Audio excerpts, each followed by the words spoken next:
Welcome back, folks, to another video. And in today's video, I'm going to show you guys how I packaged and the materials I am using for my eBay store.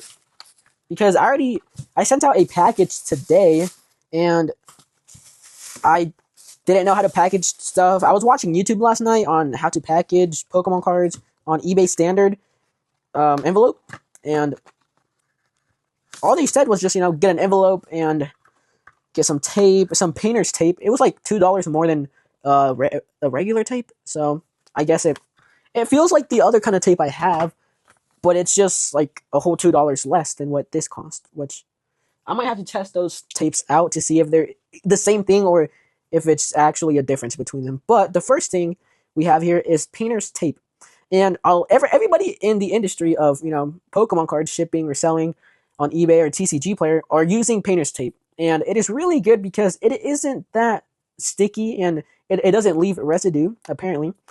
But I'm going to demonstrate what I do on packaging a Pokemon card. But first, the envelope I am using is the one from Walmart. It is 100 envelopes. And it is 5.27 inches times 7.24 inches. And here are all the details. And these are pretty good because they fit some card savers in it really good. It fits like really good in there.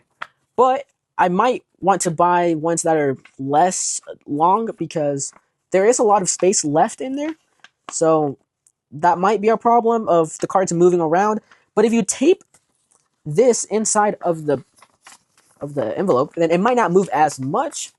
But what I like to do is I get the shipping information, and then there's another paper that eBay gives you that tells the buyer what they bought, how much it was. It's basically the receipt. And what I do with this, I print it out and I tape it to the cards. Let's just put this Excadrill art rare in here. Let's just say I sold this. The glare is crazy, but I sold this, okay? And here's the receipt that I printed out. I'm going to tape it to, where's the painter's tape? I'm going to take the painter's tape, and I'm going to cut a little bit off. And I'm going to tape it to the receipt. Just like that. Both sides. So it doesn't move. There. And what I would also do it on top, covering this one entire so it doesn't open up. But the sides, I feel like the sides, you don't have to do the sides. It's just the up and down so it doesn't move like that. You can put tape here and here. But if you want to keep it safe, then just put it like all four sides. And then I would roll it up like this. Like that. Do this. And I would probably put some tape here. And then get the envelope. And stick it in there. Just like that. And it's perfect. And if you want to put some tape, double-side tape in there just so the paper doesn't move, you can do that. But I wouldn't necessarily do that because it's already taped to the paper, so the cards won't fall off, I'm pretty sure, or can't fall off. And then just print out the shipping label and just tape it on there, and that's it. That's all I had to do.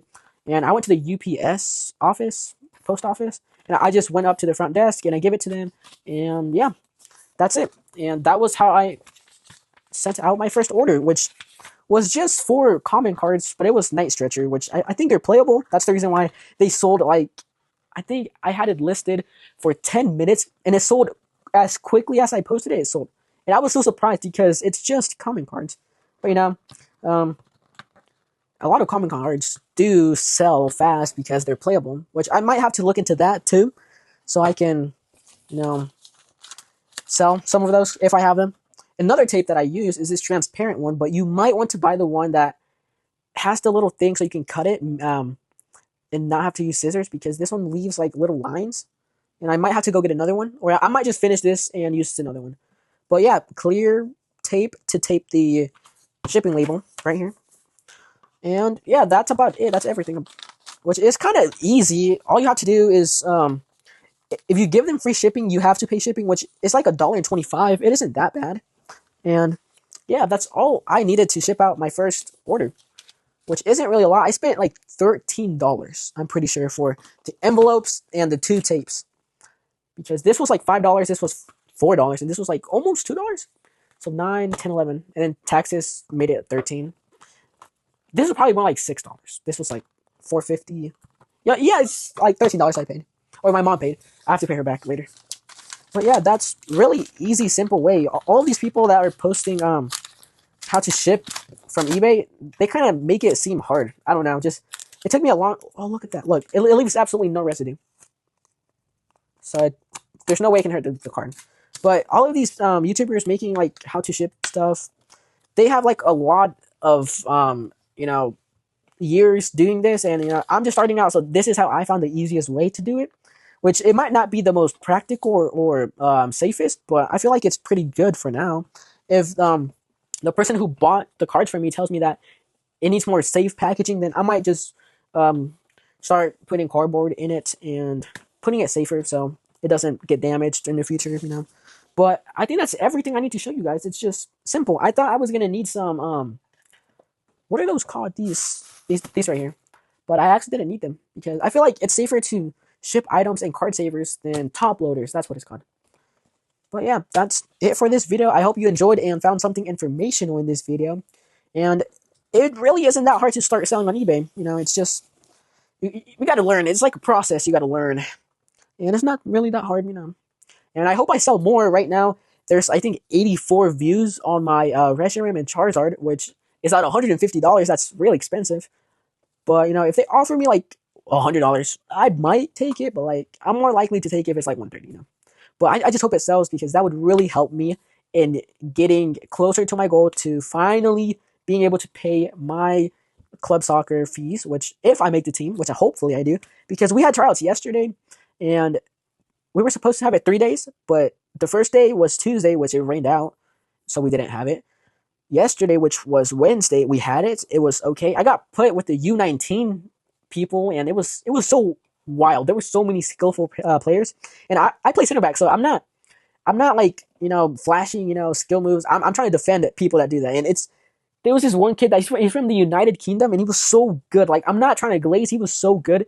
I thought I was gonna defend him easily, but he got the ball around me and scored, and like it was like actually so amazing to see something like that in person.